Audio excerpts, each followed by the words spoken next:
Buenos días, estimado público. Continuamos con las actividades del Congreso, específicamente con las presentaciones de los textos. Y en esta ocasión vamos a presentar este hermoso libro publicado por la Universidad Nacional de San Cristóbal de Huamanga. La batalla de Ayacucho y la independencia, perspectivas en el Bicentenario. Un texto que reúne varios trabajos y que ha sido editado por el doctor Ranulfo Cabero Carrasco, antropólogo, quien actualmente se desempeña como vicerrector de investigación de nuestra Casa Superior de Estudios. Para comentar el texto nos acompaña Susana Aldana, historiadora, licenciada en la Pontificia Universidad Católica del Perú, con estudios de maestría en la Flaxo, sede Ecuador, y con doctorado en la Universidad Nacional Mayor de San Marcos. Ella es especialista en temas de historia regional y actualmente dicta cátedra en la Pontificia Universidad Católica del Perú. También está en la mesa el doctor Ranulfo Cabero Carrasco, editor del texto, antropólogo con estudios de maestría en la Pontificia Universidad Católica del Perú, doctorado en la Universidad Campiñas en Brasil, autor de numerosas publicaciones sobre antropología e historia regional y actualmente vicerrector de investigación de la Universidad Nacional de San Cristóbal de Huamanga. Empezamos con Susana, a continuación yo dirijo algunas palabras y cerramos nuestra mesa con la intervención del doctor Cabero. Bueno, a mí ya me conocen, Nelson Pereira, yo soy docente de la Universidad Nacional de San Cristóbal de Huamanga, también autor de algunas publicaciones de historia y cultura regional, y con Susana tenemos un texto que se llama Regiones Vivas y Activas en la colección Nudos de la República de la Biblioteca Bicentenario. Empezamos con Susana. Ok, muchísimas gracias. No sabe el honor que tengo de estar realmente aquí en Ayacucho, no solo participando de realmente este espectacular congreso regional que tiene una marca regional muy marcada, sino que además estar aquí presentando el libro del doctor Cabero Carrasco, que van a ver por qué me ha parecido tan interesante. Entonces comienzo. ¿Cuántas veces podemos encontrar un libro editado desde una región, coordinado por gente regional, convocando estudiosos regionales para abundar el conocimiento histórico de una región como Ayacucho? Y más aún, ¿cuántas veces ese libro contiene una perspectiva de largo aliento que sienta las bases explicativas de esta región en el tiempo y a la vez gira con una coyuntura como la independencia y con ejemplos puntuales, fundacionales para la comprensión de esa coyuntura, además de darnos y fundamentar esa visión explicativa de largo aliento? En este libro encontramos esas bondades, desde la región, por la región y para la región, hacia el mundo nacional, sudamericano y global.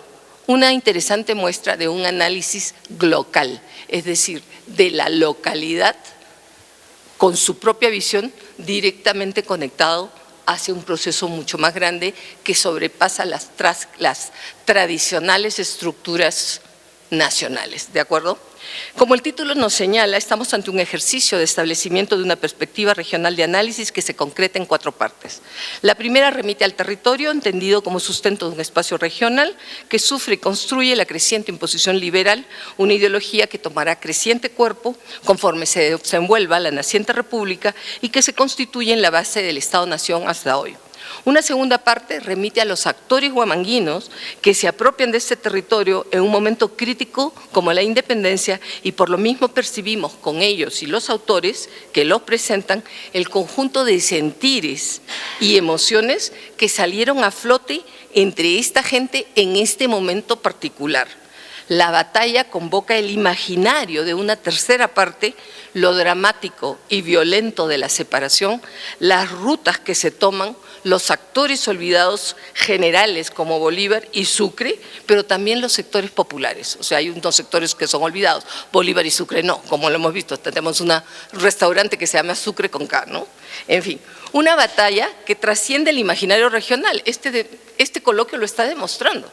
trasciende el imaginario regional y está presente en el corazón de todos los peruanos porque cierra la violenta guerra de independencia, pero que en este libro supone una cuarta parte que establece fundamentalmente lo que implica para el imaginario local desde la región y para la región, cómo lo que implica y cómo impulsar la identidad regional en los corazones y las mentes de los niños, así como los contrastes frente al proceso tan presentes, porque Huamanga, al conjunto de procesos tan presentes, Huamanga no es solo es la ciudad capital, no es solo la ciudad capital como hoy, sino que en la época remitía a una realidad, a un territorio bastante más amplio con acciones y respuestas diferenciadas.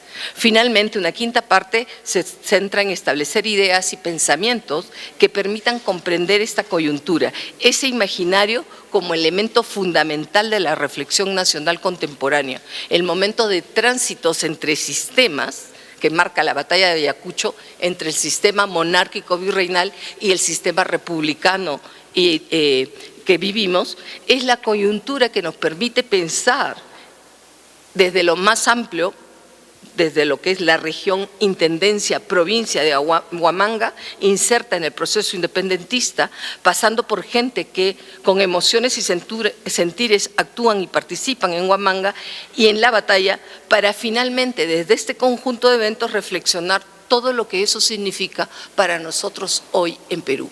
Estoy resumiendo en esta frase lo que significa este libro.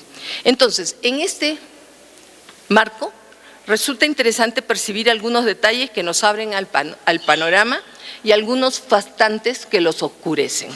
Como por ejemplo, no tenemos una clara definición de lo que se entiende por Huamanga. Está presente y claro, es de la región por la región, pero no tiene tanta paciencia para los que recién venimos y no sabemos claramente qué es Huamanga, porque Huamanga es una cosa hoy, como he dicho, y otra cosa fue ayer. Nuestro pensar contemporáneo nos trae de inmediata la Huamanga de hoy y salvo Jaime Urrutia, probablemente porque trabajó el tema concienzudamente antes de ese trabajo, y Nelson Pereira, con una clara visión de historia regional, recupera esos vínculos humanos y las relaciones económicas en un territorio dado.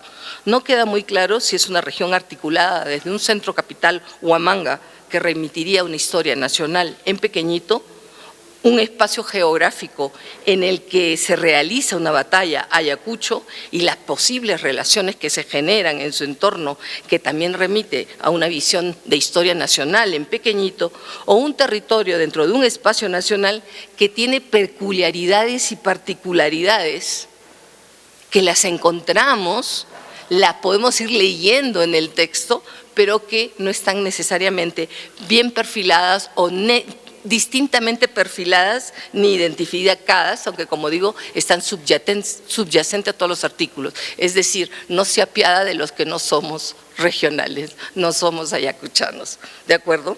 En todo ese mar de información que hoy manejamos, ¿no es cierto?, por el tema del bicentenario, los imaginarios son sumamente importantes, como vemos en el capítulo correspondiente, y sería realmente novedoso intentar establecer, por ejemplo, si esos ejércitos realistas o patriotas son realidades homogéneas, son realmente unidades homogéneas, como en el siglo XX y XXI, o en realidad es importante considerar justamente lo que nos estamos riendo, el elemento étnico. ¿Cuánto de los antagonismos étnicos se pueden también reflejar o no en lo que viene a ser el proceso de independencia? Y aquí estamos viendo posibles, si el claroscuro es que no tenemos claro lo que es la Intendencia de Tarma, lo que es una luz es la posibilidad de ir pensando otras cosas, ¿de acuerdo? Entonces, por ejemplo, varios estudiosos nos refieren al siglo XVI como el inicio de la independencia, pero no nos remiten a los conocidos enfrentamientos étnicos que sabemos que habían en ese momento. Tan solo muy brevemente Barrio Contreras afirma que la guerra de independencia agudizó los enfrentamientos entre quechuas y chancas en Andahuaylas, pero también es posible darse cuenta de que es un norte liberado, territorio que fuera de un poderoso reino versus un surrealista con diferencias internas y no homogéneo, que también resulta familiar en una visión de largo aliento. Es posible quizás que se está replicando un enfrentamiento milenario, O sea, tenemos el pleito entre quechuas y chancas, pero también podemos decir, yo que siempre estudio el norte, son el norte chimú versus los quechuas y los chancas en una visión de largo aliento. O sea, si nos remitimos al siglo XVI, hay varias posibilidades para pensar la zona. En todo caso, lo que sí me falta es un mapa explicativo y no solo un mapa mudo de presentación. Para los regionales es muy fácil entender Ayacucho. Para los que somos de afuera no nos resulta tan claro y un mapa nos hubiera ayudado bastante a entender los vínculos y las relaciones existentes. Porque eso es lo que digo, cierto que los regionales saben cómo es su espacio, cómo se articula su departamento, los pueblos y las rutas que los cruzan, pero siempre son útiles los mapas porque primero somos muchos los que vamos a leer ese libro y sobre todo cuando es tan bueno y no conocemos tanto las relaciones internas y externas de este espacio, además que también y con el tiempo varían las comunicaciones y las relaciones internas en un territorio. Una cosa es centrarse en Huamanga para entender la intendencia del mismo nombre, base el departamento de Ayacucho, y otra mirar la problemática desde Huanta, Cangallo o particularmente Puquio. Incluso nos permitiría entender por qué de todo el territorio la batalla se llevó a cabo en la Pampa de Quinoa, cuando pudo ser en cualquier otro espacio, o por qué la ruta trajo a los españoles por Andahuaylas, que son textos que están también en el libro. Pero se nos abre con mucha claridad otros elementos, si son algunos elementos que realmente pueden ser pasados por encima, como se dice, los puntos que te dan la luz son interesantes. Es una línea que se sirve de una visión utilitaria de la historia. En cuanto pasado-presente, aprendemos lo importante que es, por ejemplo, el diezmo para caracterizar Huamanga, una línea perfilada pero no realmente trabajada fuera de la región. La región se la presenta desde los obrajes, desde las relaciones económicas múltiples, o sea, obrajes-salas, las relaciones económicas múltiples Urrutia, pero ¿por qué puestos a escoger una caracterización regional? Son varios los autores de este libro que utilizan el diezmo. Ese es algo para mí realmente interesante. Pasemos una rápida revisión a los artículos. Mientras que Huertas Vallejo establece su reordenamiento territorial del espacio huamanguino y de su población indígena a partir de los diezmos, Berrocal Cangana abunda la visión de largo aliento y las relaciones de dominio, planteando un primer inicio de la independencia en 1536, pues esa visión de largo aliento desde el siglo XVI, y centrándose en el tributo y los diezmos, que también levanta Guamaní y Amoca, aunque desde una perspectiva diferente, pues señala que el descenso de la recaudación de los diezmos no refleja una caída en la producción local, sino más bien un redireccionamiento al abastecimiento y el pago del ejército. Es decir, vemos en el largo aliento cómo puede ser desde la construcción de Huamanga como región virreinal, ¿no es cierto?, a cómo el diezmo puede ser redirigido a la construcción, al mantenimiento de un ejército que va a construir una república, ¿de acuerdo? Este señor Guamaní enmarca su estudio entre 1810 y 1824, periodo de independencia que también se levanta Sala y Vila, interesada en resaltar cómo la vida siguió a pesar de la guerra y cómo se daban cambios en lo cotidiano y lo regional. Sala y Vila, el trabajo de la doctora Nuria Sala y Vila, recupera espectacularmente para mí los dos momentos de imposición liberal, 1810-12 y 1820 y 21, y plantea cómo los cambios que fue imponiendo el liberalismo hispano no se abandonan por el proceso de independencia, sino que las reformas sociopolíticas continúan mientras éstas se dan. España sigue gobernando con sus idas y venidas propias de su particularidad histórica en el momento y a la búsqueda de establecer lo que luego continuará el mundo liberal republicano. Tratar de establecer una suerte de homogeneidad humana territorial. O sea, la construcción de la nación no es que solamente arranque con la independencia, sino que ya podemos encontrar el germen previo. Y eso lo trabaja Nuria Salas con su creación de las alcaldías provinciales, la creación de la provincia de Huamanga, por eso es que me parece un artículo muy interesante. Si los agentes sociales locales analizados, las montoneras, son ciertamente el objeto de la atención. Perlacios Campos, que luego tendremos una mesa, recupera esa visión de largo aliento que comienza la independencia del siglo XVI, aunque se centra en los movimientos indígenas e indomestizos, es el término que él utiliza, de Huamanga desde 1812 en adelante. Para él son importantes los aportes de la gente de Huancapi, Lucanas, Parinacochas, Pausa y Huancazanco. Finalmente, la intendencia es más amplia que solo la ciudad. Por su parte, Galdós Rivas establece que la independencia del Perú arranca en 1780 y termina en 1824, aunque resalta que el movimiento de Túpac Amaru en Huamanga se detiene en la periferia de la región y más bien se desenvuelve hacia el sur y el altiplano aymara. La situación regional está visiblemente alterada desde 1795, pero sobre todo desde 1805 en adelante, con pasquines, motines y protestas en los diferentes pueblos de Tiquigua, Chupamarca, Huanta, Huamanga. La situación solo se retoma entre 1821 y 24, o sea, en el libro podemos ver cómo la independencia en realidad es un largo camino que viene desde antes, y los artículos lo demuestran. Una familia es el caso de ejemplo. El ejemplo de caso de la participación política de los huamanguinos, los hermanos Munariz, que Aguirre Cárdenas señala como partícipes, comillas, de una familia honorable, hacendada, pudiente, de clase social media, alta, esclavista, en sus comienzos, de miembros cohesionados que renunció a todos y se puso al servicio de la libertad de la patria. Interesante, los peruanos perfectos que permiten entender, por un lado, a Vega Palomino y su análisis de los morochucos, Basilio Auqui de Cangallo, el montonero ideal que, perturbado por negros presentimientos, es traicionado y torturado por los realistas. Junto con sus hijos, sus nietos y compañeros, marchan al patíbulo con las manos atadas y con las huellas del ultraje, y todos fueron muertos a palos y ahorcados. Por el otro lado, se vuelve sumamente pertinente el análisis del miedo de Rojas Porras, de tener todo, soltar todo para participar de la independencia. Eso da miedo. Y si eres montonero, participas de la independencia y también te pueden matar. Eso da miedo.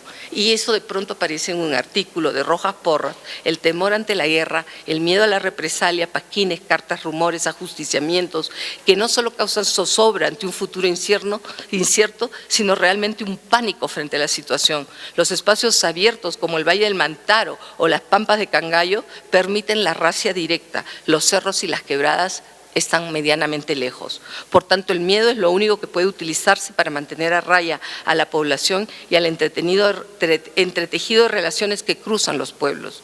Por supuesto, las mujeres son personajes claves, como bien lo demuestra Reinaga Farfán. Su participación siempre es activa, importante en todos los procesos históricos, no como algo diferente, sino como parte de la sociedad. Hombres, mujeres, niños, viejos, todos sufrieron la impronta de la guerra, los temores, las esperanzas. Todos pueden haber tenido un comportamiento ideal a favor o en contra. Son comportamientos parte de un relato no oficial, que es la línea que le interesa a Bejarano y Palomino, aunque ellos están en otra línea. El relato oficial que les interesa es aquel que no recupera la realidad española, oficial que recupera la realidad española, porque la guerra y la crisis consiguiente afectaba al imperio y no solo a América. Recupera las relaciones y la problemática europea que cruza de uno a otro lado del continente con el enfrentamiento entre realistas. Es decir, Bejarano y Palomino lo que le interesa es ese discurso oficial y nos lleva a España y ver toda la problemática que tienen los españoles. O sea, desde la región, como les digo, la visión directa de lo que está sucediendo en España y ver el proceso, qué es lo que está enmarcando como relato no oficial del discurso nacional peruano. El libro del ritmo, realmente el ritmo central del libro se centra en la batalla de Ayacucho y el conjunto de situaciones que permite su realización. Desde un documento inédito de Bolívar y Sucre que posibilita, según Alberto y Vallejo, la discusión real del nombre de Huamanga y sobre todo la participación de patriotas olvidados huamanguinos, hasta revisar la estrategia de Bolívar para enfrentar no solo a los españoles, sino a la geografía, como el río Apurímac, la gran barrera entre realistas y patriotas después de Junín. Por ejemplo, la necesidad de reconocer militarmente la zona lleva a que este libertador no vaya por la ruta directa de Pachachaca, sino por la de Huancarama, porque para Barrios Contreras la epopeya de Ayacucho empieza en Andahuaylas. La gente que pelea, y comienzo a correr porque ya me pasé, la gente que pelea es lo más importante, los oficiales por siempre, pero sobre todo la tropa y por supuesto los que pelean por fuera, los que Pereira Chávez denomina guerrillas campesinas, poniendo una nota particular.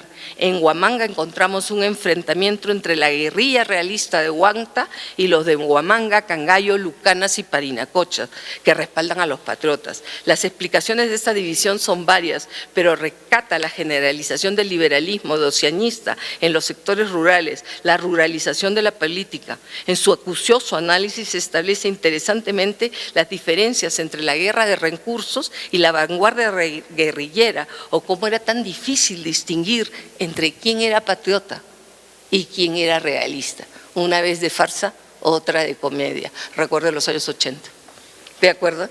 Un análisis que abunda, es que es genial, es realmente interesante. Por eso, bueno, no voy a discutir el otro, pero ya. Un análisis que abunda en la situación de Huamanga, que se hace plenamente visible en el momento de la batalla de Ayacucho. La información de esta parte del texto es realmente muy rica, y quizás para mí la mejor lograda en cuanto a información, para el que no conoce demasiado Ayacucho y rescatando el libro centrado en la batalla de Ayacucho. Así sabemos de cómo España estaba en el momento de la independencia, cómo luego de Junín el ejército patriota fue avanzando y tratando de posicionarse e incluso crear alianzas con la Olañeta, cómo los realistas fueron frenando las avanzadas y tratando de mantener posiciones, que ayer justamente lo mencionaba Nelson Pereira, cómo los hombres y los montoneros de un lado estaban con la moral altísima, mientras que los del otro la tenían literalmente en los suelos, ¿no? Resulta interesante la reflexión en torno a los imaginarios regionales y las perspectivas para pensar la situación del Perú contemporáneo, desde Urruti a Cerruti, estableciendo cómo se ha construido un imaginario regional que bebe de las versiones del metarrelato histórico nacional y cómo se puede contrastar con la vivencia regional pasando por Gamarra Castillo, interesando en puntualizar teóricamente la construcción de la conmemoración nacional y regional, embonando con Cabero Carrasco, que nos ofrece un análisis de cómo se enseña este hecho en la escuela, cómo se construye la mente y el corazón de los jóvenes, la identidad local con la historia, plena de mito y representaciones sociales, pero que con este libro nos permite levantar esa identidad regional que entreteje los recuerdos, las memorias, las narraciones y las historias que fundamentan y sustentan la región y la relación de los actores nacionales con la nación. Te tengo aquí el análisis, no porque sea menos interesante los trabajos de la quinta sección, sino porque la reflexión de carácter contemporánea de la historia regional y la batalla de Ayacucho en sí se posicionan, y su manera como se posicionan frente a una historia nacional supone una reflexión sobre el metarrelato histórico que recupera la región. Es decir, para poder comentar corto lo que es la quinta parte, necesitaría reflexionar sobre el proceso histórico nacional. Y ya pues, si ya está larga mi ponencia, imagínense cómo sería entrar a esta parte. ¿De acuerdo? Entonces, es una riqueza y dificultad a la que un párrafo explicativo no hace justicia.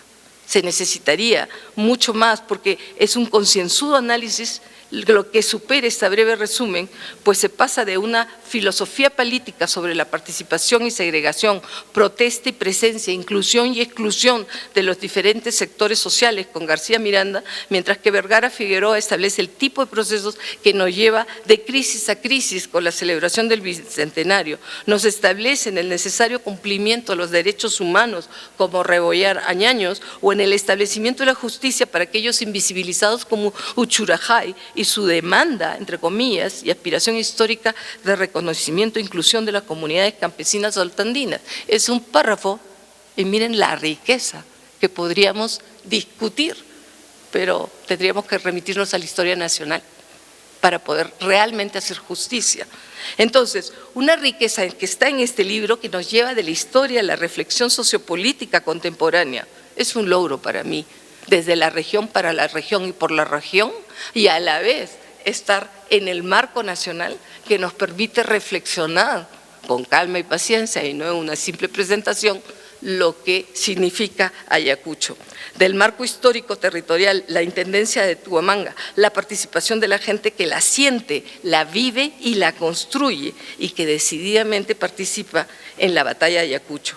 Una batalla que va más allá de los hechos bélicos, sino es el nudo que refleja todo un conjunto de problemáticas en ese momento e incluso en nuestro momento, sea por el imaginario que se construye, por las reflexiones que permite sobre el devenir actual de la región en la nación. Para mí, este libro es un aporte infaltable en el conocimiento histórico que se ha construido en este bicentenario. Gracias. Muchísimas gracias, Susana, por tus comentarios. Yo voy a ser breve antes de ceder la palabra al señor vicerrector de la universidad. Simplemente quiero destacar dos aspectos. En primer lugar, este libro sobre la batalla de Ayacucho, publicado por la Universidad Nacional de San Cristóbal de Huamanga, aparece 50 años después, exactamente 50 años después de que la universidad hiciese una primera publicación, no exclusivamente sobre la batalla de Ayacucho, sino sobre el proceso de la independencia peruana. Esa primera publicación apareció en 1974 a propósito de un simposio sobre la independencia peruana en el marco del sesquicentenario de la batalla de Ayacucho que la Universidad de Huamanga organizó en ese entonces. Y se sacó una publicación con los aportes de distinguidos historiadores como Lorenzo Huertas, Wilfredo Capsoli, Pablo Macera, Alberto Flores Galindo, entre otros. Esa publicación, a diferencia de la publicación actual, esa publicación en primera instancia no trabajaba directamente la batalla de Ayacucho, sino que ofrecía una mirada panorámica, topográfica, en ese entonces se le llamaba lectura estructural del proceso de la independencia. Digamos, 1974 era un contexto muy interesante, no solamente por la vigencia de teorías como el marxismo, por ejemplo, sino además porque en nombre de la cientificidad de la historia o en el contexto de la profesionalización de la historia, no se estudiaban los acontecimientos y se estudiaban los largos devenires donde probablemente se observaba, que era la vía de entrada para observar el movimiento de las estructuras. Entonces, el trabajo de 1971, el texto de 1971, estudiaba precisamente las estructuras o estudiaba la participación de los sectores sociales y dejaba de lado los acontecimientos. Entre 1974 y el año 2024, 50 años, hay muchas cosas que han cambiado. Y una de las cosas que ha cambiado es precisamente el enfoque y la metodología de disciplinas como la historia. La historia en estos 50 años no solamente ha retomado el acontecimiento, sino también ha retomado el estudio de los actores sociales, ha retomado el estudio de las personas, pero no solamente movidas por las estructuras, no estrictamente constreñidas por las estructuras, sino actores sociales que también le ponen su cuota de agencia y protagonismo al proceso histórico.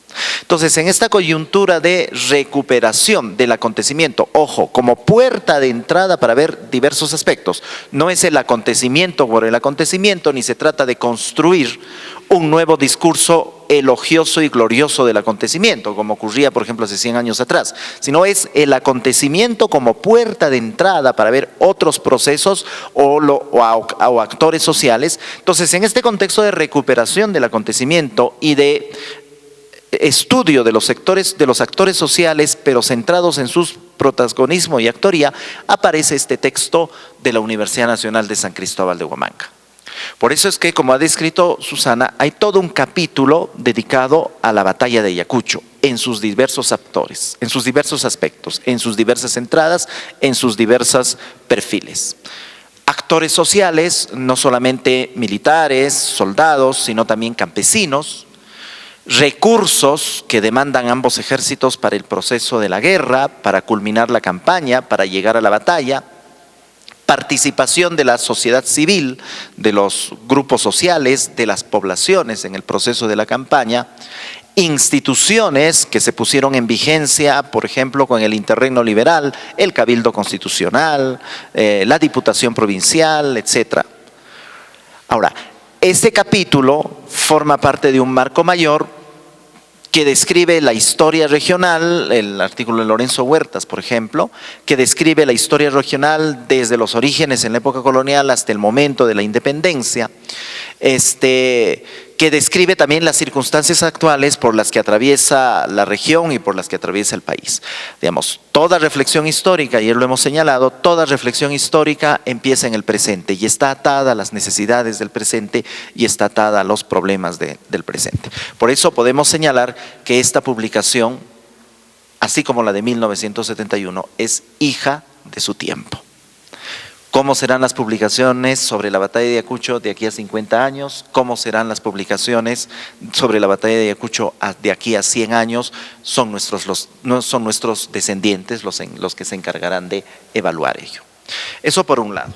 Y por otro lado, lo que quiero también destacar es que esta publicación termina insertándose, digamos, el producto regional termina insertándose no solamente en un campo de estudios regionales sobre la batalla de Ayacucho.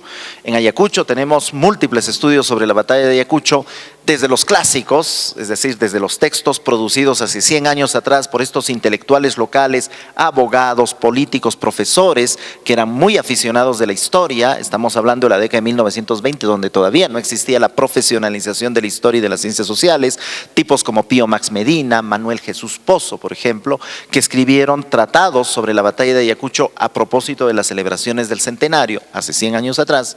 Los trabajos posteriores, los trabajos de profesionales de la Universidad Nacional de San Cristóbal de Huamanga, como los textos del profesor José Vázquez, por ejemplo, del historiador local José Vázquez, que es uno de los pocos intelectuales peruanos que refuta plenamente a Salvador de Madariaga, esa hipótesis de Salvador de Madariaga de que la batalla fue una puesta en escena. Pero también el texto se inserta en un campo de conocimientos nacionales y globales sobre la batalla de Ayacucho.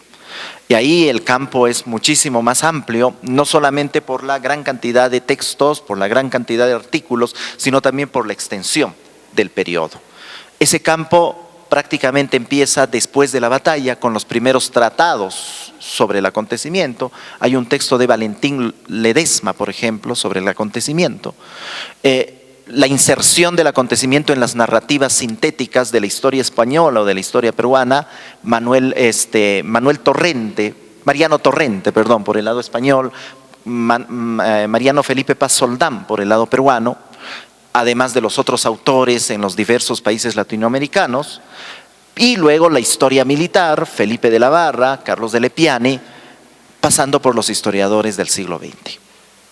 ¿Ya? Desde un tipo como Hugo Pereira Plasencia, por ejemplo, que hace toda una descripción precisa de las campañas de Junín y Ayacucho, hasta un tipo como Pablo Macera, que decía hace 50 años atrás que con Ayacucho no había absolutamente cambiado nada y el Perú seguía siendo tan feudal como se había constituido en la época colonial. Digamos, son reflexiones de hace 50 años atrás que ya han sido debatidas, han sido discutidas, incluso han sido superadas por la historiografía contemporánea. Ese es el aporte de la Universidad Nacional San Cristóbal de Huamanga, no solamente a la fecha emblemática del bicentenario de la batalla de Ayacucho, sino también al campo de conocimiento regional, nacional, continental y mundial sobre la batalla de Ayacucho y la independencia peruana. Dicho esto, dejo el micrófono en manos del vicerrector de investigaciones de la universidad, el doctor Ranulfo Cavero.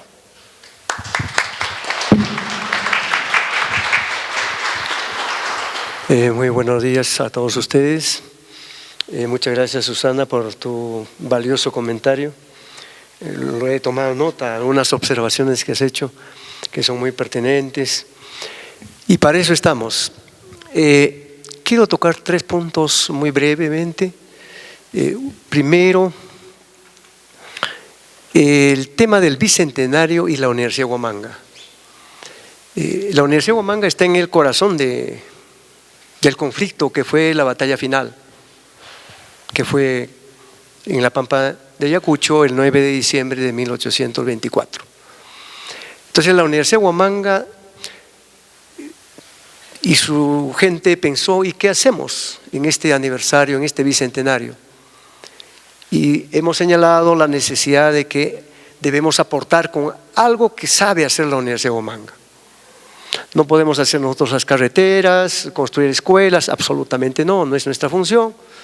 Y lo que hacemos es crear ideas, conocimientos, difundirlos, socializarlos, etcétera, etcétera. En ese marco nace esta idea de hacer un libro colectivo. Muy generosamente desde ayer dicen libro de Ranulfo Cavero. No, no es mi libro. Yo lo que he hecho es organizar el libro y los autores son 22 articulistas. Y en este congreso, importante congreso, están participando activamente 6 articulistas, incluyendo Nelson, quien habla, Juan Perlacios, Jaime Urrutia, está Claudio Rojas y Jeffrey Gamarra.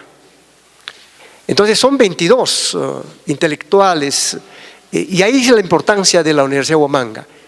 San Cristobalinos en su 95% que escriben en el libro. No necesariamente huamanguinos, claro, hay una predominancia de huamanguinos o ayacuchanos, sino también hay autores que son de otro lugar, pero vivieron y trabajaron en nuestra Universidad de Huamanga. Es lo que se destacó en Lima cuando presentamos el libro, que la Universidad de Huamanga sigue teniendo una tradición de intelectuales que están escribiendo desde la reapertura de la Universidad de Huamanga, o sea, desde el 59. Tenemos ahí Lucho Lumbreras, el doctor Moro Tevez, y así podríamos ir mencionando Lorenzo Huertas, y ahora se sigue manteniendo esa tradición. Este libro fue evaluado por pares externos a la Universidad de Huamanga para darle la calidad necesaria, y precisamente una de nuestras evaluadoras es Susana Aldana, la doctora Susana Aldana, y también está Claudia Rosas, que está participando en el Congreso muy activamente, de los 10 evaluadores que tuvimos. Obviamente han hecho algunas observaciones, sugerencias para ir mejorando el contenido del libro. Por otro lado, debo indicar que el libro es trabajado desde el Vicerrectorado de Investigación, por eso bajo mi coordinación, y tiene la marca de la Universidad de Huamanga. Es la Universidad de Huamanga que organiza este libro para homenajear, para conmemorar el bicentenario de la batalla de Ayacucho. Tiene algunas características la Universidad de Huamanga en este periodo. Ser sensible a algunas sugerencias que nos han dado. Este congreso que está dirigiendo Nelson con bastante éxito y entusiasmo es parte de la actividad que también la universidad se suma. Por eso la presencia del rector en la inauguración. Pero no solamente esto, la Universidad de Huamanga está organizando un concurso de artículos científicos a nivel de los estudiantes de pregrado, con ciertos premios para motivar la investigación formativa. Hemos acogido la iniciativa de COTMA, que lo dirige Celina Salcedo, que aquí nos acompaña, porque ellas dirigen, organizan y trabajan con las mujeres en la región de Ayacucho. Y ven que hay un vacío, en el libro también hay un vacío. Solamente hay un artículo que trata sobre la participación de las mujeres en el proceso de la independencia en la batalla de Ayacucho. Y como ya dijo la doctora Susana, no. 50% por ser justos varones y 50% mujeres se han inmolado, han participado activamente en todo este proceso. Entonces COTMA también está haciendo otro concurso y nosotros lo estamos apoyando para que salga bien. Por otro lado, en noviembre tenemos una reunión de la Red Peruana de Universidades, donde se van a reunir 30 vicerrectores de investigación aquí en Ayacucho y 30 rectores para tratar la problemática universitaria, pero lo hacen aquí para recordar el bicentenario de la batalla de Ayacucho. La característica del libro es que es una mirada descentrada de la historia de la batalla de Ayacucho y la independencia. Una mirada no solamente desde la región de Ayacucho, Huamanga, antes la intendencia, sino también desde las provincias. Hay artículos sobre Cangallo, hay artículos sobre Andahuaylas, Huanta, incluso Bichongo, Parinacochas. Entonces, hemos tratado de abarcar toda la región de Ayacucho y hay esa mirada no solamente regional, sino incluso provincial, incluso distrital. Pero sin dejar de lado la mirada de la región en su relación con la conexión nacional y la conexión internacional. Si no, sería una visión muy localista y no es conveniente porque todo está interconectado. Por otro lado, hemos dado importancia a la participación popular, como ya dijo Nelson, en este proceso. Porque la historia oficial u oficialista que sigue circulando a veces ve que la independencia y la batalla de Ayacucho fue obra de los criollos, San Martín, Bolívar, Sucre, Córdoba, etc. Y se habla poco sobre la participación de los sectores populares, indígenas, artesanos, mestizos de la ciudad y de las zonas rurales. Y hemos tratado de darle una importancia a esta participación popular. Por otro lado, desde el título podemos nosotros ver que indicamos la independencia de la batalla de Ayacucho, perspectivas plurales. Plurales en el sentido de que participan historiadores, antropólogos, educadores, y cada uno desde su punto de vista profesional y sus particularidades que tiene cada uno de ellos, que los hemos respetado. No hemos dado un parámetro o señalado lineamientos para que hagan sus artículos, sino le hemos dejado libertad para que confeccionen, lo construyan. Y vamos a encontrar en el libro incluso puntos de vista discrepantes, que está bien. La universidad tiene que promover ese tipo de debates, de intercambio de ideas. Algunos plantean que la independencia empezó con el movimiento de Juan Santos, perdón, con Manco Inca, luego continuó con Taquionjo en 1560, etc. Otros plantean que la independencia empezó con Túpac Amaru, y así podemos encontrar, y tiene sus propios argumentos. Por otro lado, debemos indicar que el libro, si bien se centra en el pasado, no queda ahí. En el último capítulo, como dijo la doctora Susana, que merecería un comentario aparte, un seminario aparte, un congreso aparte, se hace una mirada al presente, desde el pasado y al futuro. Y ahí tenemos puntos de vista muy distintos, creativos, y algunos plantean, por ejemplo, que la independencia fue un proceso que no concluyó, un proceso frustrado. Indican también que la república hasta ahora sigue construyéndose, que no concluyó por resolver los distintos problemas estructurales que tiene la sociedad peruana. Y bueno, también merece otro comentario lo que aquí particularmente me ha ocurrido hace una semana en el Banco de Crédito del Perú. Estuve en la cola y estaba una señora humilde delante mío y le han obligado a que firme un documento. Y la señora dijo, no sé firmar.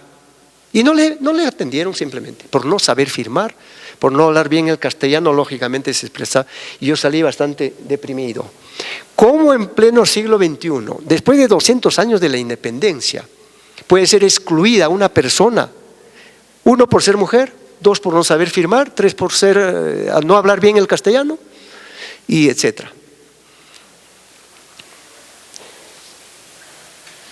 Hay artículos que analizan el tema de los movimientos sociales últimos que han habido en Puno, Ayacucho, Lima, y hacen ver que está a flor de piel un conjunto de fenómenos del racismo, la exclusión, como si hubiesen dos Perús, Lima y el resto, etc. Y se ve el futuro del Perú sombríamente, con niveles de democracia que se van debilitando, con temas ya políticos que, como ya se dijo, sería menester de otro.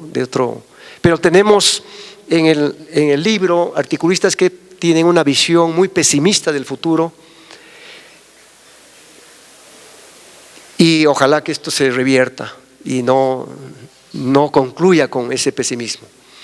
En fin, el libro da para distintos debates, para distintas opiniones, y probablemente con el libro la Universidad Huamanga ha empezado a producir en este bicentenario, y vamos a continuar Tenemos entendido que algunos articulistas van a publicar libros en los siguientes meses, caso de Juan Perlacios, yo mismo, también Nelson y Max Aguirre y otros. Entonces vamos a tener también más producción sobre este tema. Solo nos quedan 50 libros de los 1000 que hemos publicado. En 5 meses se están agotando y les invito a adquirir el libro a precio de costo acá en el patio del Centro Cultural. Muchas gracias, muy amable.